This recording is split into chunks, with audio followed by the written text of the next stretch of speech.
Hi, this is Gerardo Valero, and today I'd like to talk to you about The Verdict, a movie that, along with The Hustler, in my opinion, represents a second once-in-a-lifetime performance for Paul Newman, so to speak, anyway. Both films really couldn't be any more different, but the bottom line for both these characters are the growing pains that they have to go through in order to achieve maturity, even though at very different stages in their lives. Just like The Hustler takes no time to explain the rules of pool, for the first two acts in The Verdict, we don't really understand what happened exactly to Newman's client. All we know for sure is that he had a big check in his hands, and something, maybe pride, maybe naiveness, maybe goodness, maybe stupidity, had put him in the ultimate tailspin.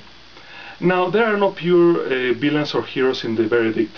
Nobody is entirely black or white, just different shades of grey. They all lie and cheat for a living, you could say. First up comes the arrogant judge, who we never really see taking a bribe, but whose every action tells us that somehow he did.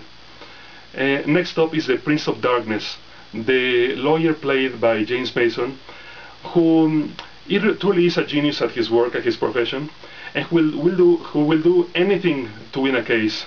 No big secret here, as that is very much his life motto.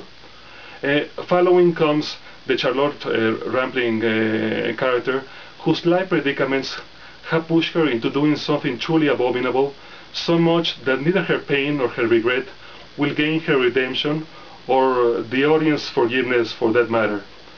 Finally, at the end of the spectrum comes the Newman Frank Galvin character, who is a master at the little white lie, also at disguising his alcoholism, and who will do most of the things that the Mason character does, but at a much more modest scale.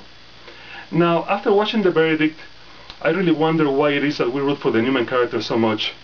Maybe it is obviously because he ends up being in the right side of good. Maybe because we understand the circumstances that have pushed him into being who he is. But maybe the main reason is the little matter of the incredible summation that he gives at the end of the movie, which is another really classic Newman acting moment. Frank Galvin won't have you really at hello, but I can guarantee you that he'll have you at the moment that he says the words, "You see, I believe there is justice in our hearts," which to me is a rendition as satisfying and an ending so great as that in The Hustler, when Newman also tells Minnesota Fats, you shoot a great game of pool. Hard to believe that the most insightful phrase in The Verdict comes from the man that many people refer to as the witch doctor, a very secondary character who at a moment tells Newman something of the like of, Mr. Galvin, what people really want to hear is the truth. You could say that he knew what he was saying, and that was the case indeed. And now, to finish this segment, here's another suggestion for Ebert's little movie glossary, and it's called The Last Remaining Bullet.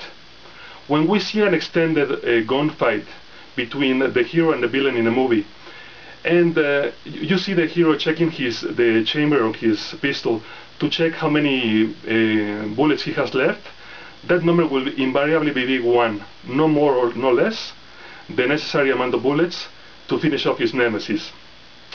Anyway, I invite you to check the new additions to the Foreign Correspondents section of Roger Ebert, which are just great.